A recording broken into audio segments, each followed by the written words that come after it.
எல்லோருக்கும் வணக்கம். இந்த நிகழ்வை வந்து நம்ம ஆன்லைனில் வந்து நேரடியாக பார்க்குறவங்களுக்கும் வணக்கம். இது இந்த நிகழ்வு வந்து இப்போ ஆன்லைனில் போயிட்டுருக்கு. இன்றைக்கி நான் வழங்கக்கூடிய சப்ஜெக்ட் வந்து ஸ்டேட்லெஸ். இன்றைக்கி நான் வழங்கக்கூடிய சப்ஜெக்ட் வந்து ஸ்டேட்லெஸ்னஸ். நம்ம இந்திய சமுதாயத்தில் வந்து இது ஒரு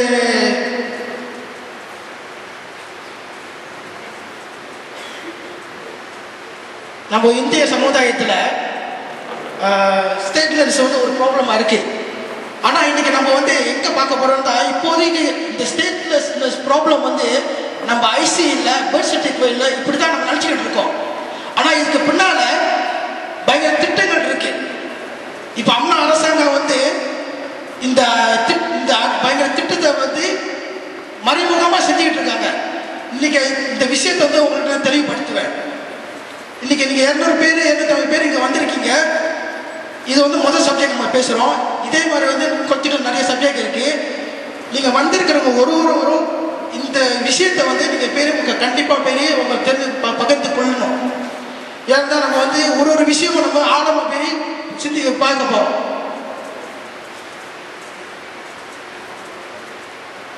ஸ்டேட்லெஸ்னஸ் தான் என்ன? ஸ்டேட்லெஸ்னஸ் இருந்தால் ஒருவருக்கு உரிமை இல்லை. என்ன உரிமை இல்லை? குடி உரிமை இல்லை. அவங்க வந்து ஒரு கண்ட்ரியில அவங்க வந்து ஒரு பிரஜா இல்லை. இன்னைக்கு வந்து நம்ம பார்க்கிறோம், நம்ம சமுதாயத்தில் வந்து பர்த் சர்டிஃபிகேட் ஐசின்னு சொல்றோம். நம்ம வந்து அந்த மாதிரி நம்ம பார்க்காம அவங்க வந்து குடி உரிமை இல்லாம இருக்காங்க. இன்னைக்கு உங்க பர்ஸ்ல நீங்க பார்க்கலாம் ஐசி இருக்கு. அப்ப நீங்க வந்து ஒரு பிரஜா மலேசியன். ஆனா இன்னைக்கு வந்து அவங்க வந்து பர்த் சர்டிபிகேட் இல்ல, ஐசி இல்ல அப்படின்னு ஒரு சொல்லு வந்தா அவங்க வந்து மலேசியன் இல்லைன்னு ஒரு அர்த்தம் ஆகுது. அது வந்து நம்ம ஒத்துக்கிற சூழ்நிலை வரக்கூட வாய்ப்பு கூட இருக்கலாம். இது இப்படியே போனா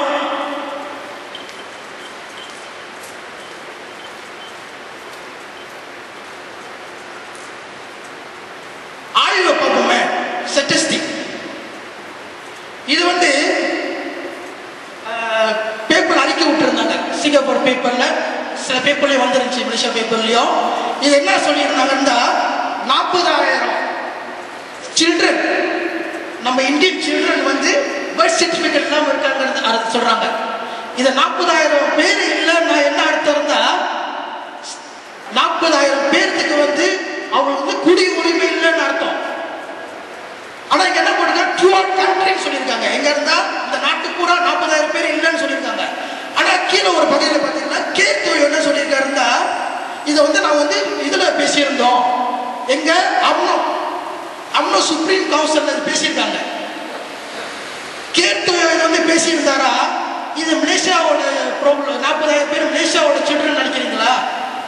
இது வந்து ஸ்லாங்கர் மட்டும்தான் இந்த ஆய்வு காட்டுது.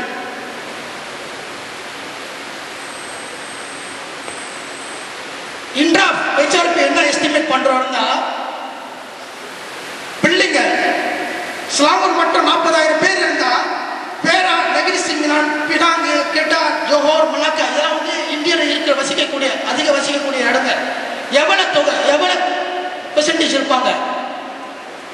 ஆனா கணக்கு நமக்கு தெரியல. ஏன்னா அவங்க வந்து டிரான்ஸ்பேரண்டா நம்மகிட்ட வந்து அந்த கணக்கு காட்ட மாட்டாங்க. இதே மாதிரி பிள்ளைங்க எவ்வளவு இருந்தா பெற்றோர்கள் எவ்வளவு வரும்? இந்தியாவோட கணக்கு எஸ்டிமேஷன் 450,000 வரும்னு. இதை வந்து அவங்க மறைக்கிறாங்க. இதோட உண்மை என்னன்னு அடுத்த ஸ்லைட் நம்மளை காட்டுவேன். எந்த அளவுக்கு இது வந்து இந்த எஸ்டிமேஷன் வந்து உண்மைன்னு சொல்லிட்டு அடுத்த ஸ்லைட் நம்மளை காட்டுவேன். இது வந்து டேவின்னு ஒரு குடும்பம்.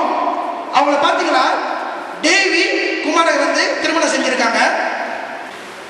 டேவி குடும்பத்தில் அவங்க கூட சேர்ந்த சகோதரர்கள் வந்து 4 பேருக்கு இல்லை. ஆனா டேவி கல்யாணம் பண்ணிருக்காங்க, குமார கல்யாணம் பண்ணிருக்காங்க. ஆனா அவங்க கீழே பார்த்தீங்கன்னா அவங்க பிள்ளை 4-5 பேருக்கும் இல்லை. இது ஒரு குடும்பத்தில். இது வந்து மாரியப்பன் ஃபேமிலி. மாரியப்பன் ஃபேமிலி வந்து 15 பிள்ளைங்க. இவங்க மாரியப்பன் வந்து 13வது. ஆனா இவங்களோட சோகம் என்ன இருந்தா, இந்த குடும்பம் குடும்பத்தில் வந்து எல்லாரும் இறந்துட்டாங்க. மாரியப்பன் மட்டும் தான் உயிரோடு இருக்காரு. ஸோ அவர் வந்து அவங்க அக்கா மகளை தான் கல்யாணம் பண்ணியிருக்காரு. மாரியப்பனுக்கு வந்து ஸ்டெயின்லெஸ் குடியுரிமை இல்லை. அவர் இதால அவர் கல்யாணம் பண்ணதால அவங்க 3 பிள்ளைங்களுக்கும் இல்லை. இப்போ நீங்க இந்த வீடியோ காட்சி பாருங்க. Dayalan, he does not have an IC to start. பொறன்சூரா ஐசி இல்லை. டெல்லி கார்டு எல்லாம் எடுத்துகிட்டு போயிட்டு பொறன்சூராவுக்கு வந்து அப்ளை பண்ண போனோம்.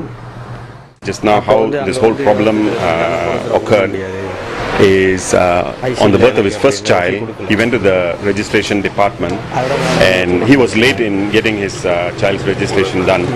He went to the registration department and because he himself did not have his birth certificate and his IC, he was told that he cannot register his child. This is in spite of the fact that his wife is a citizen with all the documents in place, and in spite of the fact that the constitution clearly lays that either one of the parents, especially in this case the mother, because then marriage doesn't need to be proved, mother is a citizen, the child automatically becomes a citizen. So we don't understand how they turned him away. See, this is what happens to the poor in this country. So this is his experience. So he was told, no, cannot be done. In fact, he didn't say this now, but I know that he had a little quarrel with the officer, and then he came away with the feeling that, you know, they're not going to get it. So the second child and the third child, he didn't even try, he says, until the 8th child when his wife went on her own and was able to get for the 8th and the 9th child. படிக்க போக முடியல. So நாங்கள் எனக்கு ஆசை பிள்ளைங்க நிறைய படிக்கணும் அப்படின்னு 6வது வரைக்கும். What Sylvie said is, you know, they've had many difficulties through their life, especially, you know, with the children. The older children ask them, when are we going to get our ICs? How about going to school? And she says, she tells them, be patient, we will find a way around, because I don't think she knows what else to tell them. And it has caused them a lot of anguish, you know, having to live a life like this. And she says they've been through much hardship over the years. Now, the question now arises, who is to blame for the predicament of this family? Who is to blame? பார்த்த video வந்து இந்த தயானந்த் குடும்பத்தோட. இப்போ நீங்கள் தயானந்த் குடும்பத்தை பார்த்தீங்களா, அவர் வந்து செல்வி வந்து திருமணம் செஞ்சுருக்காங்க. அவங்க குடும்பத்தார் வந்து சந்திரன் புஷ்பா அப்படி இருக்காங்க. தயானந்த் வந்து பர்த் சர்டிஃபிகேட்டில் அது அளவுக்கு ஐசி எடுக்க முடியாத ஒரு சூழ்நிலை. அதே மாதிரி எல்லாத்துக்கும் தயானந்துக்கு இல்லாததால அவருக்கு குழந்தை பிள்ளைங்களுக்கும் இல்லை. இப்போ பாருங்க எப்படி ஒரு குடும்பத்துக்கு பாதிக்கப்பட்டிருக்குன்னு. சொன்ன 40,000 பேருன்னு பிள்ளைங்கள் பாதிக்கப்பட்டிருக்கா. அது சிலாங்கோன்னு சொன்னோம், அவங்க சொன்னாங்க கண்ட்ரின்னு சொன்னாங்க. இது குடும்பத்தில் சொல்றோம். இப்படி ஒரு குடும்பத்திலையும் 5 பேர் 6 பேர், இப்போ இவங்க குடும்பத்தில் 7-8 பேர் இல்லாமல் இருக்காங்கன்னா அந்த நாங்கள் சொல்றது 450,000 பேர் வந்து உண்மை இல்லையா?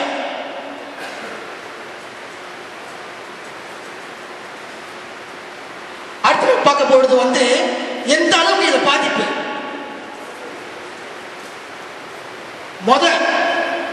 அவங்க உரிமை இல்லாம ஆகுறாங்க. எப்போ ஒரு பிள்ளைக்கு வந்து பர்த் சர்டிபிகேட் இல்லாட்டி ஸ்கூலுக்கு போக முடியாது. அப்ப என்ன ஆகுது, அவங்களுக்கு வந்து படிப்புக்கு வாய்ப்பு இல்லாம ஆகுது. அவங்க வேலைக்கு வாய்ப்பு இல்லை. நீங்க எடுத்துக்காங்க, இன்னைக்கு ஒரு வேலைக்கு இன்டர்வியூ போறீங்க, என்னென்ன உங்களுக்கு போட்டு நீங்க கொடுக்கணும். ஒன்றும் உங்க படிச்ச சர்டிபிகேட்ஸ்லாம் போட்டு பண்ணணும், ஐசியும் போட்டு பண்ணி கொடுக்கணும். இப்போ இவங்களாம் எப்படி வேலைக்கு போவாங்க? அப்ப என்ன மாதிரி வேலை தான் இவங்க செய்வாங்க? திருமணம் செய்ய முடியாது. திருமணம் செய்யறதா முதல் போய் ஏன் கேட்பாங்க, சர்ச் பண்ணுவாங்க. இது ஜேபிஎன் போனா சர்ச் பண்ணுவாங்க, ஐசி தான் முதல் கேட்பாங்க. இவங்க எப்படி திருமணம் செய்ய முடியும்? திருமணம் செஞ்சா கூட இவங்களுக்கு பொறுக்கிற பிள்ளை கூட இது சூழ்நிலை தான் அவங்களுக்கும்.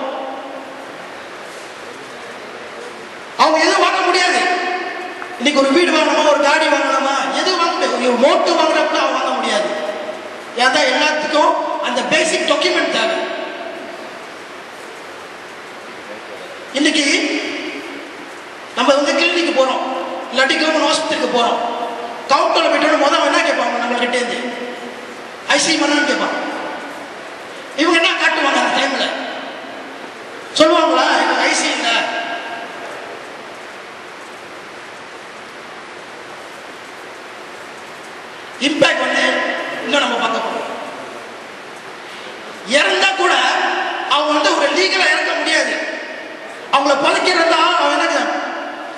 கேட்பான். சீசன் பிராண்டாவே இல்லை, எப்படி சீசன் மத்தி வரும்? ஒரு பேங்க் அக்கவுண்ட் திறக்க கூட வாய்ப்பு இல்லை. வெல்ஃபேர், இவ்வளவு கஷ்டத்தில் இருக்கணும், கண்டிப்பா வெல்ஃபேர் தேவைப்படும். அவங்க எப்படி அவங்க வெல்ஃபேர் எதிர்பார்ப்பாங்க? அங்க போனாலும் இதே கேள்விதான். ரோட் பிளாக் பண்ணுவாங்க, போலீஸ் பிடிப்பாங்க. என்ன முதல் கேட்பாங்க? நம்பி லைசன்ஸ், நம்பி ஐசி. இவங்க என்ன காட்டுவாங்க? அங்கே இவங்க வந்து பிடிக்கக்கூடிய வாய்ப்பு இருக்கு.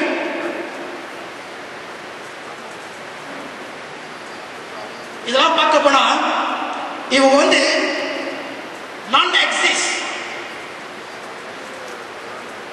இவங்க வந்து ஒரு entity but not exist. Imagine பண்ணி பாருங்க. இன்னைக்கு நம்மளுக்கு ஐசி இருக்கு, நம்ம எங்க போனாலும் இன்னைக்கு பேங்க் போறோம், மன ஐசி காட்டுறோம்,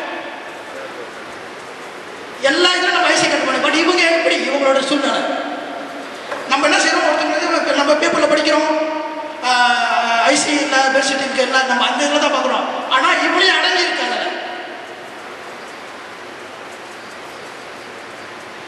ஒரு ஒரு இந்தியனோட லைஃபை டிஸ்ட்ராய் ஆகுது. இதுல நீங்க பார்க்கலாம். இவருக்கு வயசு 85.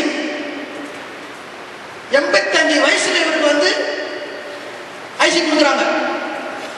அப்புறம் இவர் எவ்வளவு இழந்துட்டாரு? அடுத்து பாத்தீங்களா, இந்த பாட்டி 78 வயசுல இவங்களுக்கு வந்து கொடுக்குறாங்க. நீங்க ஒரு பிரஜா, 78 வயசுல இந்த பிரஜா வச்சுட்டு என்ன செய்ய போறாங்க? நீங்க அடுத்த வீடியோ பாருங்க. இப்போதைக்கு ஏன் எனக்கு ஐசி இல்லைனாக்கா, எங்கள் அப்பா முஸ்லீம் கரியரு, அதுக்காக தான் எனக்கு வந்து ஐசி ஒன்றும் கிடைக்கல. நான் எந்த இடத்துல, எல்லா இடத்துலையும் நான் போய் கேட்ட இடத்துலலாம் வந்து ஐசி வந்து கொடுக்க மாட்டேன்றாங்க. என்னத்துக்கு கொடுக்க மாட்டேறாங்கனாக்கா, எங்கள் அப்பா வந்து ஒரு முஸ்லீம் கரியரு, நீ வந்து தமிழில் கூற முடியாது, எப்படி இருந்தாலும் நீ மிளாயில் புந்து தான் ஆகணும், ஏன்னாக்கா உங்கள் அப்பா முஸ்லீமு, உங்கள் அப்பா மூலியமாக தான் நீ போய் தான் ஆகணும் அப்படின்னு இருக்காங்க. நான் அப்படியே நான் கூற மாட்டேன்ட்டேன். எங்கள் அம்மா கூட தான் இருக்கணும், எங்கள் அம்மா என்று என் அம்மா கூட தான் நான் சின்ன வயசுலேருந்து வரைக்கும் வாழ்ந்துக்கிட்டு இருக்கிறேன். அதே மாதிரி நான் வேலை எடுத்துக்கு நான் அப்படியே தான் எங்கள் அம்மா கூட இருந்து அப்படியே ஆளுங்களோட ஐசிலாம் எடுத்துக்கிட்டு அப்படியே வேலைக்கு போயிட்டு இருந்தேன். அப்படியே இருக்கிறப்ப ஒருத்தர் நான் இஷ்டப்பட்டு அப்படியே அவர் கூட நான் போயிட்டேன். அவர் கூட போயிட்டு அவர் எனக்கு எல்லாம் எடுத்து தரேனார். அவரும் முயற்சி பண்ணார் தான், அவரே எனக்கு எடுத்து கொடுக்குறேன், எனக்கு எங்கேயோ தான் கூப்பிட்டு போனார் என்னைய. ஆனால் எனக்கு முடியல. ஏன்னாக்கா எங்கள் அப்பா இருந்து எங்கள் அம்மாலாம் இருந்து போய் ஒன்றா சேர்ந்து தான் இப்போ எடுக்க முடியும். நாங்கள் அப்போனா என் அம்மாவை கூப்பிட்டு நான் போனேன். பெரிய பெரிய பிரச்சனைலாம் வந்துச்சு, முஸ்லீம் தான் இந்த மாதிரி முடியாது அப்படி இப்படின்னா என்னமோ பண்ணாங்க. என் வீட்டுக்காரர் என்னை கூப்பிட்டு போனார் தான், ஆனால் எனக்கு கிடைக்கல. எனக்கு இப்போதைக்கு எனக்கு ஐசி இல்லாதரிசி, எனக்கு வேலை இதுக்கெல்லாம் போக முடியல. போனாலும் கூட இந்த மாதிரி மண் கழுவுறதுக்கு இந்த மாதிரி வேலைக்கு தான் போக முடியும். நான் ஆசைப்பட்டு வேலைக்கெல்லாம் நான் போக முடியல. அது நான் ரொம்ப ஆசைப்படுறேன். நான் நல்லா வேலை செஞ்சு நான் காசு பண்ணோடு நல்லா இருந்து நான் அம்மா வச்சு பார்த்துக்கணும், என் குடும்பத்தை வச்சு நான் பார்த்துக்கணும்னு நான் ஆசைப்படுறேன். ஆனால் என்ன இருக்கேன், எனக்கு அந்த மாதிரி ஐசி கிடைக்கல. எனக்கு வந்து நான் எது நினச்சதுலாம் நான் எனக்கு நினைக்க மாட்டேது. நான் ஸ்கூலுக்கு போனதே இல்லைன்னு இருக்கும். ஆனால் எனக்கு ஆசை மற்றவங்க மாதிரி நல்லா படித்து நல்லா இருக்கணும்னு ஆசைப்படுறேன். நிறைய பேர் என் கூட்டாளிகளும் நல்லா இருக்கிறாங்க. நான் இப்படி இருக்கிறேன்னு எனக்கு ரொம்ப எனக்குள்ளேயே நான் இது பண்ணி பரவாயில்ல, மண் கழுவுனாலும் பரவாயில்ல, நான் போய் மங்கெல்லாம் அங்கே போய் கழுவுவேன். ஆளுங்க வீட்டிலாம் நான் போய் வேலை செஞ்சுருக்கிறேன்.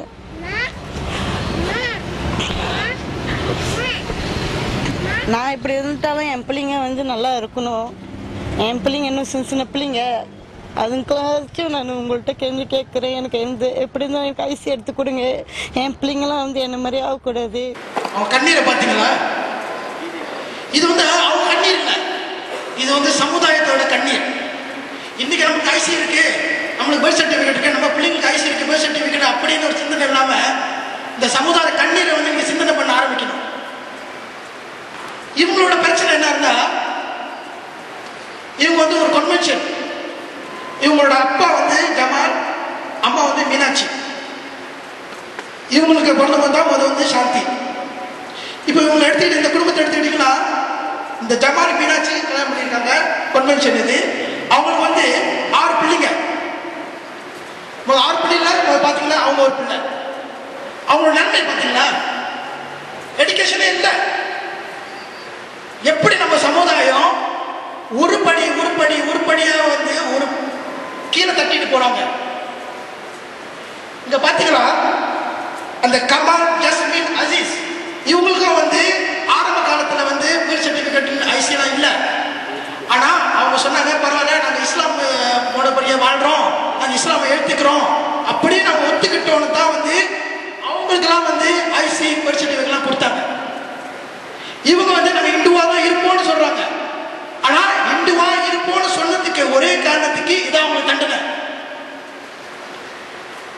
பர்த் சர்டிபிகேட் ஐசி அது வந்து ஒரு வேற இஷ்யூ, அது வந்து ஒரு குடி உரிமை இஷ்யூ, மத இஷ்யூ இல்லை. ஆனா அம்மா அரசாங்கம் வந்து ஜேபிஎன் மூலியமா குடி உரிமையும் மத இதுவும் ஒன்று சேர்த்து வச்சிருக்காங்க. இன்னைக்கு ஒரு கன்வென்ஷன் கேஸ் அவங்க போனாங்க, என்ன சொல்லுவாங்க, ஷரியா கோர்ட் வந்து சொல்லிட்டோம் நீ வந்து இஸ்லாம் வந்து வெளியாயிட்ட அப்புறம் உனக்கு கொடுக்குறேன். ஆனா ஜேபிஎனுக்கு வந்து இந்த உரிமை இல்லை, சொல்றக்கூடிய உரிமை இல்லை. அவன் வந்து டாக்குமெண்டேஷன் தான் செய்யணும்.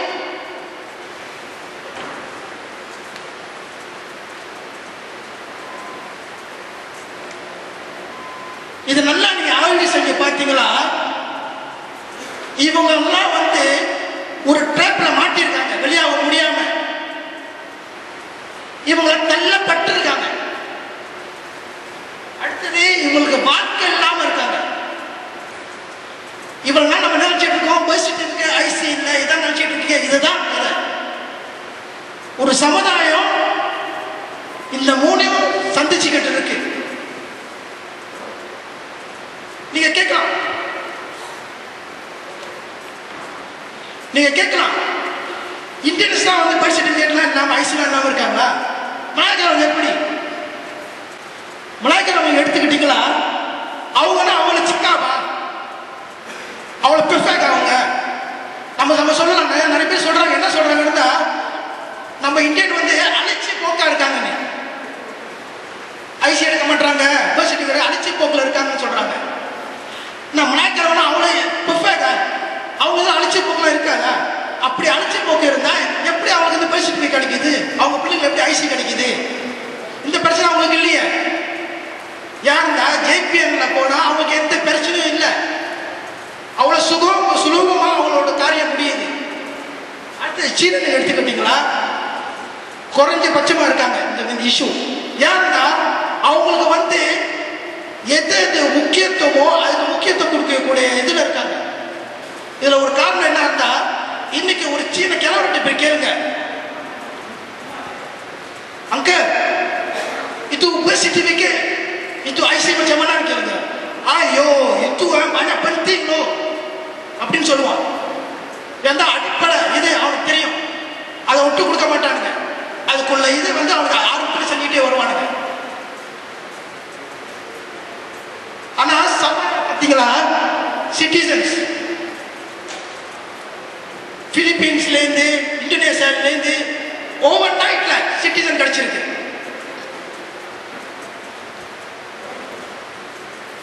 ஆனா ஸ்ராவால வந்து லார்ஜ் நம்பர்ஸ் ஆஃப் அங்க உள்ள இவங்க வந்து குடியுரிமை இல்லாம இருக்காங்க. orang asli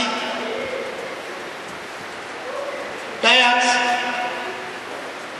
இப்ப நம்ம வந்து காரணத்தை பார்ப்போங்க. நம்ம சமுதாயத்துல வந்து அவங்க வந்து ஒரு நீங்க கேட்கலாம், ஒரு பஸ் நீங்க எடுக்க முடியாத, அது என்ன அவங்களுக்கு பெரிய கஷ்டமானு கேட்கலாம். ஆனா அவங்க வாழக்கூடிய சூழ்நிலை, அவங்க வந்து வறுமையில வாழ்றாங்க, எஜுகேஷன் லிட்ரஸி இல்லை அவங்களுக்கு. சில பிள்ளைங்க வந்து சின்ன வயசுலேயே வீட்டில் பிரச்சனை ஓடிடுறாங்க, வீட்டுல ஒரு நேரத்தில் அவங்க கையில் ஒரு டாக்குமெண்ட் இல்லாம தான் இருக்காங்க. நிறைய பேர் வந்து கிரைம், இதில் பயண திட்டமும் இருக்கு. நம்ம சமுதாயத்தை வந்து கிரைம்ல கொஞ்சம் சேர்க்கக்கூடிய திட்டங்கள் நிறைய இருக்கு. என் மகள் பொலிசுறாள், அது போய் எனக்கு ஒரு ஹாஸ்பிட்டல் போற கூட ரொம்ப கஷ்டமாச்சு. சீக்கிரம் வயிற்று வரைக்கும் என் மாவு படுத்திருக்க என் மனசு பிடிச்சிச்சு. என்னடா நம்ம இவ்வளோ போய் தப்பு பண்ணிட்டோமே. ஆனால் இப்போ நான் உணர்றேன். ஏன்னா அவர் சொன்ன வாட்சிங்க சில வாட்சிங்க என் நினைவுல இருக்கு. அப்படி கண்டிப்பா அந்த வார்த்தை நான் வந்து கண்டிப்பா கடைபிடிப்பேன். என்னோட உரிமை என் பிள்ளைக்கு வந்து சேரணும். என் பிள்ளைங்கள வந்து நான் இந்த மாதிரி என் பிள்ளைங்க நான் அது மாதிரி இருக்க மாட்டேன். என் அம்மா டெப்ரெஷன் படிக்கடி கூட போகிறேன் சார். என் அம்மாவை நான் வந்து கண்டிப்பாக காப்பாற்று. என் பிள்ளைங்கள மட்டும் நான் இந்த வாழ்க்கையை மட்டும் என் பிள்ளைங்க யாரும் இருக்கக்கூடாது. படிக்காத முட்டாளா வெளி உலகம் தெரியாம நான் செவத்துக்குள்ளே இருந்து என்ன ஏது ஒண்ணுமே தெரியாது. செய்தி பார்த்தா ஓ இப்படி நடந்திருக்கா இப்படி நடந்திருக்கான்னு. அதே மாதிரி வெளியே போனாலும் அந்த தமிழ் நான் போன மக்கள் போனா வந்து தமிழ் எனக்கு எதுவுமே கிடைக்காது. ஏன்னா பார்த்தோன்னு சொல்றாங்க இந்து போர்டும் சொல்லிடுவாங்க. ஏன்னா சில பேருக்கு நாய் ரொம்ப வராது. ஏன்னா நம்ம வெளியே போய் நம்ம பேசலையே, பேசினா தானே நம்மளுக்கு அந்த இது புரியும். வெளியே போய் பேசுறதுனால நம்ம போய் அங்க போய் திட்டுறதுனால நம்மள வந்து ரொம்ப கேவலமா நினைக்கிறாங்க. நம்ம அது மாதிரி இருக்கக்கூடாது. அவங்க பார்த்தீங்களா, அவங்க கஷ்டத்தை சொல்றாங்க. எந்த அளவுக்கு இது வந்து பாதிப்பு அடங்கி இருக்கு. இதுல வந்து அரசாங்க தந்திரம்னு சொல்றோமே இதுல அடங்கி இருக்கு.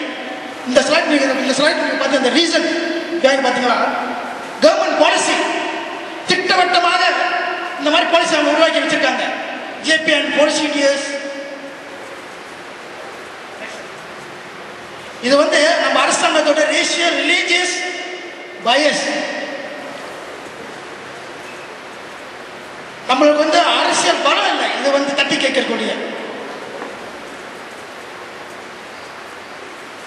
ஜேபிஎன்ல நீங்க போனீங்களா, அந்த ப்ரொசீடியர்ஸ் இருக்குல்ல ரொம்ப காம்ப்ளிகேட்டட்.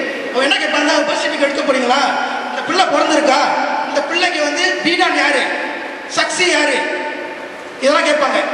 இப்ப நினைச்சுக்காங்களா, அவர் வந்து ஒரு 20-25 வயசு இன்னும் எடுக்காம இருக்காரு. இப்ப அவர் போனாரா இதே கேள்வி கேட்பாங்க. பீடானுக்கு வந்து அந்த டைம்ல வந்து 60 வயசு இருந்தா இப்போ வந்து 85 வயசு இருக்கலாம். இப்ப பீடான் இல்லாட்டி எப்படி, சக்சி இல்லாட்டி எப்படி, இது ஒரு காரணமா இருக்கும் அவர் பர்த் சர்டிஃபிகேட் கொடுக்கறதுக்கு. இன்னொன்னு ஜேபிஎன் அதிகாரிங்க வந்து நீங்க கவுண்டருக்கு போனீங்களா, அவங்க எப்படி உங்களை ட்ரீட் பண்றாங்க, இதுதான் இன்சென்சிட்டிவ். நம்மளோட இஷ்யூவை அவங்க வந்து சென்சிட்டிவா பார்க்க மாட்டாங்க. இதே பிளாங்க் இல்லாட்டி எப்படி பார்ப்பாங்க. இதுக்கு நம்ம உதாரணம் கொடுக்கணும். இது எங்க நடந்துச்சுன்னா ஜேபிஎன் ஈப்போல நடந்துச்சு. இது என்ன சூழ்நிலை இருந்தா, நம்ம வந்து பினாங் ஐசியோட கேசஸ் நேரத்துல வந்து நம்ம வந்து ஜேபிஎன் ஈப்போல வந்து சரியான செய்ய போனோம். அப்ப ஒரு ஏஜென்டா செய்யற சூழ்நிலையில வந்து நம்ம மேம்பர் ஒருத்தர் வந்து அந்த குடும்பத்தை பாதிக்கப்பட்ட குடும்பத்தை வந்து ஈப்போ கூட்டு போனார். அப்ப அந்த ஈப்போ கூட்டு போயிட்டோன்னே நம்மளோட மேம்பர் என்ன சொன்னாங்க, அவங்கள மட்டும் அனுப்புறாங்க பெரிய கேளுங்க ஃபார்ம் கேட்குற சாரியான ஃபார்ம் கேட்கறதுக்கு. இப்போ உங்களுக்கு நான் சொல்லுவாங்க என்ன டைலாக் நடந்துச்சுன்னு சொல்றேன். அந்த ஜேபிஎன் ஸ்டாஃப் சொன்னார், அடா அப்பா, அந்த கவுண்டர்ல உட்காந்துருப்பாரு. அவர் சொல்றாரு, அடா அப்பா உங்க கசி போடாங்கன்னு. அவர் பார்த்துட்டு கேட்கிறாரு, மன ஐசி முதல் கேள்வி. அவர் சரி IC belum buat. Kenapa belum buat? Tidak surat beranak. Siapa punya ini? யாருக்கு நீ சுறா பண்ற இது பண்ற? saya punya. Yang ini semua yang அந்த பிள்ளைங்கலாம் கூட்டி போயிட்டாரு. அண்ணா saya மாரே பார்த்து மேலே கீழே பார்த்து கேட்கிறாரு, இந்த லகி தூவா போறானே நம்ம ஆளு கேட்கிறாரு, இன்னும் 2 ஃபார்ம் கொடுங்க. அதான் கோய் ini surat kasih apa anda? இல்ல என் பிள்ளை விட்டு அண்ணா sayang சொல்ற. அண்ணா pun tak surat beranak kan? அந்த மாரே கேட்கிறாரு கவுண்டர் உட்கார்ந்து. yang நீங்க வந்து பயந்து சுபாவத்துல yang சொல்றாங்க, sudah kawin kayu? Sudah encik. Ada sistem perkawinan? Tidak. You punya perkawinan ada daftar ke tidak? Tak tahu tapi kita kawin sama koi. Kenapa tidak daftar? இதே மாதிரி கேள்வி அடிக்கிட்டே போகுது. அப்ப நம்ம மேம்பர் என்ன சொன்னாரு, இந்த மாதிரி கேள்வி அடிச்சு அவரு கேட்ட கவுண்டர் அப்படி கேட்டாரு, இஞ்சி kita cuma datang, kita cuma minta nombor di kayu. ஏன்னா உன்னோட கவுண்டர் வந்து நம்பர் கொடுக்குற கவுண்டர் மட்டும்தான். நீ வந்து 1000 கேள்வி கேட்காத. இது கேட்கிறவங்க வந்து புகாவே பேசாட்டு உழுது இருப்பாங்க. அவங்க கேட்பாங்க, இந்த கேட்டோன்னா அவர் வந்து குளிச்சுட்டு நம்பரை கொடுத்துட்டாரு. இது சத்தம் போட்டு இங்க கேட்டுதால வந்து உள்ளுக்கு வந்து போனோட வந்து எந்த பிரச்சனையும் இல்லை. ஓ சரியா நான் கேட்டிருக்கீங்களா, ஓகே சரியா, உடனே சும்மா முடிஞ்சிருச்சு. நீங்க நினைச்சு பாருங்க, அந்த அன்னைக்கு அந்த மேம்பர் நம்ம மேம்பர் அந்த போவாட்டி இன்ட்ராஃபால் போவாட்டி இவங்க என்ன ஆயிருக்கும், இவ்வளவு கேள்விக்கும் பதில் சொல்ல முடியாம திரும்பி இருப்பாங்க. இதே மாதிரி 3 வாட்டி போனாங்களா, இனிமே ஜேபிஎன் அவங்க போவாங்களா? இப்ப நம்ம இவங்களை குறை சொல்றோம். அவங்க வந்து பொறுப்பெடுக்க மாட்டாங்க அப்படின்னு குறை சொல்றோம். ஆனா இந்த சூழ்நிலை ஜேபிஎல் நடந்தா அவங்க எப்படி திருப்பி போவாங்க? இதான் நம்ம என்ன சொல்றோம், அரசாங்க தந்திரம். இதான் ஏன் நடக்குது? ஏன்னா அவங்க வேண்டியது வந்து நான் முஸ்லிம் ஓட்டர்ஸை குறைக்கணும். ஏன் நம்ம நான் முஸ்லிம் சொல்ற சபாலையும் நடக்குது, சவாலும் நடக்குது, ஏன் அவங்களுக்கு கிறிஸ்டியனுக்கும் நடக்குது. அவங்க வந்து முஸ்லிம் ஓட்டர்ஸ் இன்க்ரீஸ் பண்றதுக்கு. ஆனா இதுக்கு மேல ஒண்ணு இருக்கு. என்னன்னா நம்ம சமுதாயத்துக்கு உரிமை இருக்கக்கூடாது. ஸ்டேட்லெஸ்னஸ் என்ன ஆகுதுன்னா ஒரு சமுதாயத்துக்கு உரிமை இல்லை. அந்த சமுதாயம் தான் நம்ம சமுதாயம் ஆகிறதுக்கு தான் ஒரு திட்டம். ஆனா நம்மளோட ஆர்டிகல் 14 நீங்க பாத்தீங்கன்னா சிட்டிசன்ஷிப் ஃபெடரல் கான்ஸ்டிடியூஷன் இதுல பாத்தீங்களா ஆர்டிகல் 3 ஆர்டிகல் 14 பாத்தீங்களா நம்ம குடியுரிமை உரிமை வந்து ரொம்ப கிளியரா போட்டிருக்கு. ஆனா இது வந்து அவங்க டினை பண்றாங்க.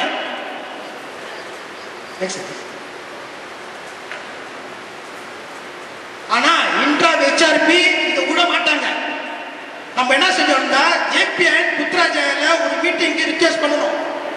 அங்க ரிக்வெஸ்ட் பண்ணி அங்க பிரசன்ட் பண்ணணும் என்னென்ன நடந்திருக்கு, என்னென்ன இது நம்மளோட திட்டத்தை சொன்னோம், இதெல்லாம் தடுக்கிறதுக்கு என்னென்ன செய்யணும்னு. அப்ப ஒரு ஸ்டேட்லயும் நம்ம என்ன செஞ்சோம், மக்களை வர சொன்னோம், வாங்க. அவன் வந்து டினை பண்றான், இவ்வளவு இருக்காது, நாங்க வந்து உலக மலேசியா பூரா பேர் தீர்ப்பு பண்ணணும், எங்களுக்கு வந்து இவ்வளவு ஆள் கிடைக்கலன்னு நம்ம சேலஞ்ச் பண்ணோம். ஆனா பிள்ளைங்களை மட்டும் கொண்டு போனோம் 40 பேர். ஆனா அந்த பிள்ளைங்களை நம்ம என்ன செய்ய எப்ப செஞ்சோம், சண்டே செஞ்சோம். தனியா நம்மளுக்கு தொடர்ந்து சண்டே செஞ்சாங்க. அடுத்தது வந்து ஸ்லாங்கோல மற்ற ஸ்டேட் இதெல்லாம் செஞ்சாங்க. இதுல என்ன தெரிய வருது, நம்ம சொன்ன 450,000 அது உண்மைன்னு தெரிய வருது. இதெல்லாம் மாறணும் இருந்தா நம்ம ப்ராஜெக்ட் 5038 சொல்லிட்டு வரோம். இது என்ன ஆகும்னா நம்மளுக்கு வந்து பார்லிமெண்ட் ரெப்ரசன்டேட்டிவ் இருக்காங்க. ஆனா நம்ம ஃபெடரல் கான்ஸ்டிடியூஷன்ல உள்ள சட்டத்தை வந்து கேட்க மாட்டாங்க. இதெல்லாம் கேட்கப்படணும். நம்ம ஃபெடரல் கான்ஸ்டிடியூஷன் பார்த்தீங்கன்னா அதுல வந்து அதுல இருந்து 18 பார்ட் இருக்கு, 183 ஆர்டிகல்ஸ் இருக்கு. இதுல வந்து நிறைய உரிமைகள், நம்ம உரிமைகள் இருக்கு அதுல. ஆனா இதெல்லாம் தட்டி கேட்கணும், கேட்கப்படாம இருக்கு. இதெல்லாம் கேட்கறதா பார்லிமெண்ட்ல நம்ம இன்ட்ரா ஹெச்ஆர்பி உள்ளுக்கு போனோம், மண்டோரை வந்து வெளியாக்கணும். இதுதான் 38 திட்டம்.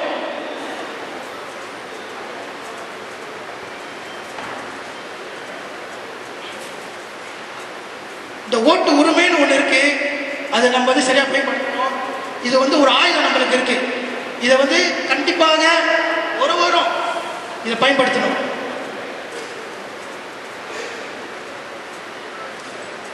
அடுத்த வாட்டி நீங்க வந்து ஓட்டு போட போனீங்களா, ஒரு இது உங்களுக்கு மைண்ட் வரணும். அந்த ஓட்டு போட போறீங்களா, அந்த பேலட்டிங் பாக்ஸ் வந்து ஒரு குப்பை தொண்டா இருக்கக்கூடாது. உங்களுக்கு நீங்க போடுற ஓட்டு வந்து உங்களுக்கு வந்து அது ஒரு உங்களோட உரிமை, உங்களோட உரிமை